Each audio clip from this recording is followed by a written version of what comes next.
అందుకే ఈ మధ్యలో నేను విస్పష్టంగా భారతీయ జనతా పార్టీని సూటిగా ప్రశ్నించిన డాక్టర్ బాబాసాహెబ్ అంబేద్కర్, జవహర్ లాల్ నెహ్రూ గారు, వల్లభాయ్ పటేల్ గారు, మహాత్మా గాంధీ గారు కలిసి ఈ దేశంలో ఉన్న సామాజికంగా ఆర్థికంగా వెనుకబడి సమాజం యొక్క వివక్షకు లోనైన ఎస్సీ ఎస్టీలకు ఆ తర్వాత బీసీలకు ఇచ్చిన రిజర్వేషన్లను వాళ్ళు ఆ రోజు మనము వాళ్ళ అభ్యున్నతి కోసం మనం ఇస్తే 75 సంవత్సరాలు స్వతంత్రం వచ్చినా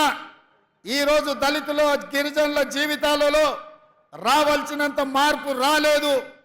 బలహీన వర్గాలకు రావాల్సిన అవకాశాలు రాలేదు. అందుకే రాహుల్ గాంధీ గారు కన్యాకుమారి నుంచి కశ్మీర్ వరకు 150 రోజులు 4000 కిలోమీటర్లు పాదయాత్ర చేసినప్పుడు బలహీన వర్గాలకు సంబంధించిన డాక్టర్లు, ఇంజనీర్లు, లాయర్లు, ఐఏఎస్లు, ఐపీఎస్లు, పీజీలు, పిహెచ్డీలు చదువుకున్న విద్యార్థులు రాహుల్ గాంధీ గారిని కలిసి ఈ దేశంలో మేము 52% ఉన్నాం, మా జనాభా లెక్కలు వేయండి, మా జనాభా దామాషా ప్రకారం మాకు రిజర్వేషన్లు ఇవ్వండి, మాకు నిధులను కేటాయించండి, మేము కూడా ఈ సమాజంలో భాగస్వాములమే, ఈ దేశ నిర్మాణంలో మాకు సముచితమైన అవకాశం ఇవ్వండి అని చెప్పి ఈ వర్గాలకు సంబంధించిన నాయకులు వచ్చి రాహుల్ గాంధీ గారిని కలుసుకున్నారు. కాంగ్రెస్ పార్టీ సామాజిక స్పృహతోటి సామాజిక న్యాయం చెయ్యాలన్న ఆలోచనతోటి రాహుల్ గాంధీ గారు స్పష్టంగా తెలంగాణ రాష్ట్రంలో కాంగ్రెస్ను అధికారంలోకి తీసుకురండి, తప్పకుండా బీసీ జనాభా లెక్కలు కట్టి మీకు నిధులు నియామకాలకు అవకాశాలు కల్పిస్తామని మాట ఇచ్చారు. ఆ మాట ప్రకారం ఇవాళ ఈ దళితులు, గిరిజనులు, బలహీన వర్గాలు కాంగ్రెస్కు అండగా నిలబడి 10 సంవత్సరాలు తెలంగాణ రాష్ట్రాన్ని పట్టి పీడించి ఈ రాష్ట్రాన్ని సర్వనాశనం చేసి 10 ఏళ్లలో 100 ఏళ్లకు సరిపోయే విధ్వంసం చంద్రశేఖరరావు చేసి ఈ రాష్ట్రాన్ని దోసుకుంటుంటే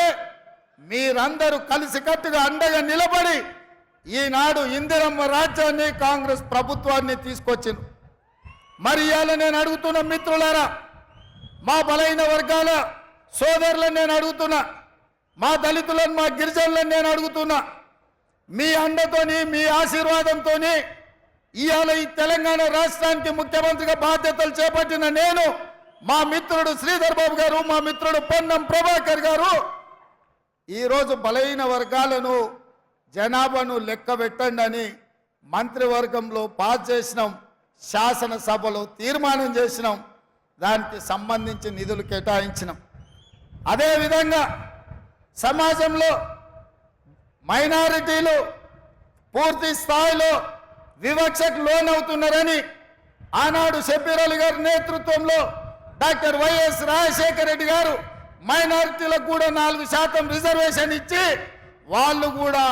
ఈ దేశంలో భాగస్వాములే, ఈ దేశంలో వాళ్ళకు కూడా న్యాయం జరగాలి అని నిర్ణయం తీసుకున్నారు. ఇట్లా కాంగ్రెస్ పార్టీ దళితులు, గిరిజనులు, బలహీన వర్గాలు, మైనారిటీలకు రిజర్వేషన్లు ఇచ్చి నిధులు కేటాయించి వాళ్ళ అభ్యున్నతి కోసం పనిచేయాలనుకుంటుంటే ఇవాళ బీజేపీ కుట్ర చేస్తున్న సోదరులారా, ఆ కుట్ర ఏంటంటే చూసి ఉంటారు మీరు మోడీ గారి ఉపన్యాసాలు. इस बार 400 पार, हमें पूछा क्यों भाई आपको 300 पिछले बार मिले और इस बार भी कुछ कम उधर इधर 300 मिले तो सरकार बनाने वाले हैं, क्यों 400 मांग रहे हैं? तो भारतीय जनता पार्टी के लोग ये कह रहे हैं कि पार्लियामेंट में 2/3 मेजॉरिटी अगर उन लोगों को मिले तो वो संविधान को बदलने के लिए मौका मिलेगा. అంటే ఈసారి 400 సీట్లు వస్తే రాజ్యాంగాన్ని మార్చాలంటే పార్లమెంటులో 2/3 మెజారిటీ ఉండాలి. అందుకే 400 సీట్లు తీసుకొని రాజ్యాంగాన్ని సమూలంగా మార్చి రిజర్వేషన్లను రద్దు చేయాలని ఈరోజు ఆర్ఎస్ఎస్ బీజేపీ కుట్రలో భాగంగా ఈరోజు వాళ్ళు ప్రయత్నం చేస్తున్నారు.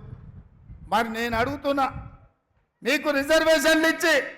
మీకు విద్యలో రిజర్వేషన్లు ఇచ్చి, మీకు ఉద్యోగాలలో రిజర్వేషన్లు ఇచ్చి, ఇవాళ మీకు రాజకీయాలలో రిజర్వేషన్లు ఇచ్చినందుకే అట్లూరి లక్ష్మణ్, కవంపల్లి సత్యనారాయణ, మేడిపల్లి సత్యం లాంటి వాళ్ళు ఎమ్మెల్యేలు విప్పులైనరు, దామోదర్ రాజ నరసింహ గారు మంత్రి అయినరు,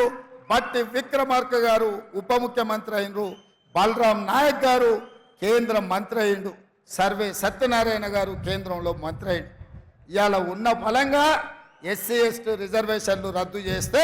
వీళ్ళందరూ ఎక్కడికి పోవాలి? చదువుకుంటున్న పిల్లలు ఏం చేయాలని నేను అడుగుతున్నా.